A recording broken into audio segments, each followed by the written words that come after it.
أصدقائي مساكم الله بالرضا والنعيم.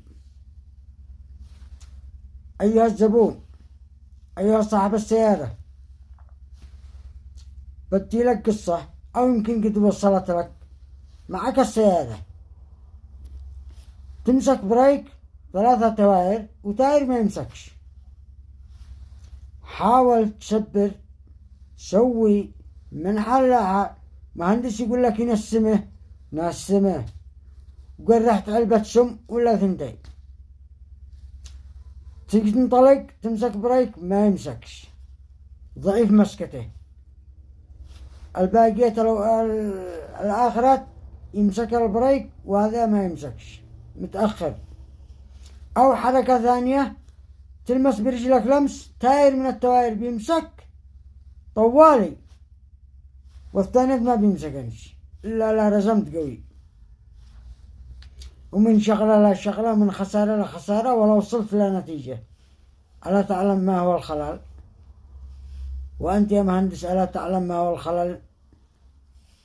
أنا أحب أفهم الناس، بس في ناس عندهم كبرياء شيطاني، فعن نفسه عرف. كما ارتاح من التعليق اللي يقول صدقت، مش إننا ننتفخ. أشعرنا هذا الزبون أن هذا المهندس بيحترم الزبون وبيحترم عمله. والمجادل والله أنه مجادل وأنه غشش في عمله للزبون، لأن البعرة تدل على البعير وأثر الأقدام يدل على المسير. المجادل في كلامه وتعليقه هو مجادل في عمله وكذاب.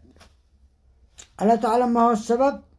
السبب يا سيدي عيني، حاولت نظفت، غيرت صلح فوق، غيرت الكناويس، غيرت الساعة والديسك، نفس الكلام ما يمسكش إلا متأخر.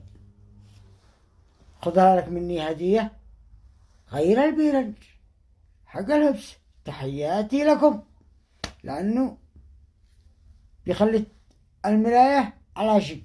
أول ما تمسك بريك ما يتوكش اللقمة صح على الديسك على شق، في أمان الله. فهمتوها؟ إيش؟ البيرنج على شق، غيره وسلمت الخسائر هذول اللي خسرتهم كلهم. في أمان الله.